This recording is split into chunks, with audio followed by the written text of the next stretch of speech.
Once upon a time, in Athens, Greece, during the ancient Greece era, there was a terrible man, a king, King Minos of Crete, whose daughter was of great beauty.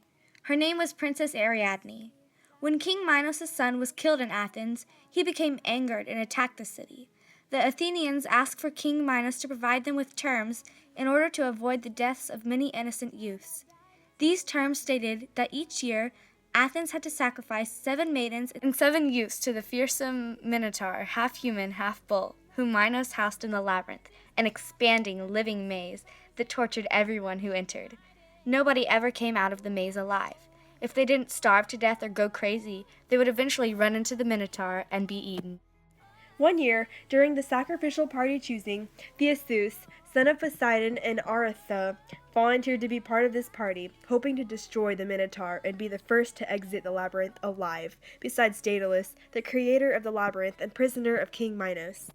When Theseus arrived in Crete, Minos' kingdom, he met the beautiful Princess Ariadne, who instantly fell in love with him. When Ariadne found out that Theseus was to meet the same death as all the people before him, she fell into great grief. But before Theseus was due to enter the labyrinth, Ariadne had an idea. In exchange for his promise for their marriage, she gave him a sword in which he used to kill the Minotaur. She also provided him with a spool of red fleece thread and gave it to Theseus to take into the labyrinth so he could find his way back out.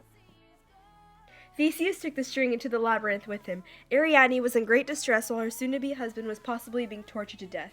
Meanwhile, once he found the Minotaur, Theseus battled the Minotaur and killed it.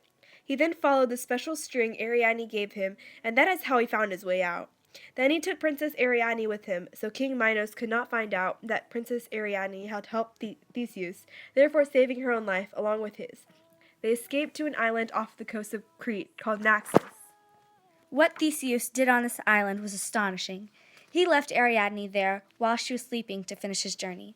A few days later, the god Dionysus found Princess Ariadne stranded on the island, heartbroken and dying.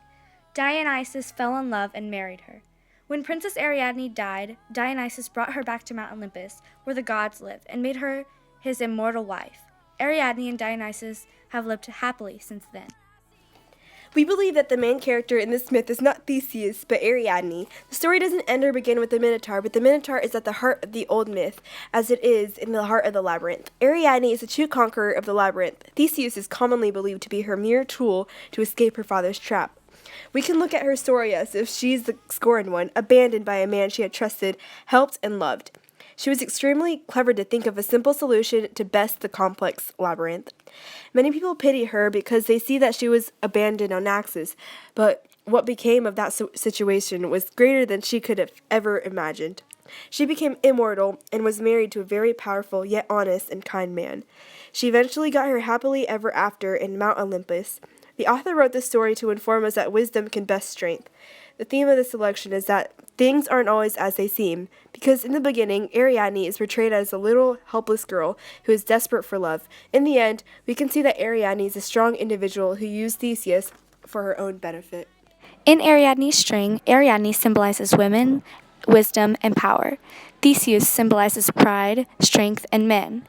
It may seem that strength can be more powerful than wisdom, but that is incorrect in most cases.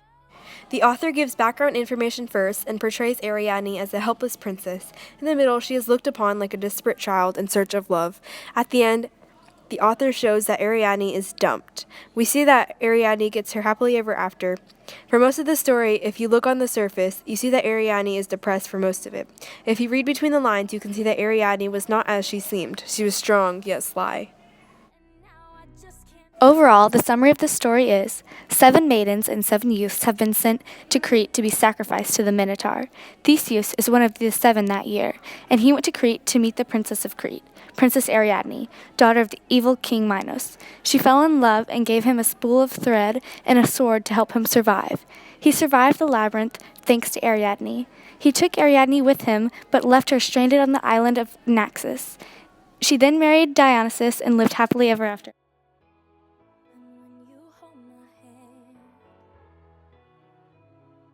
Don't feel anything. All I feel is cold.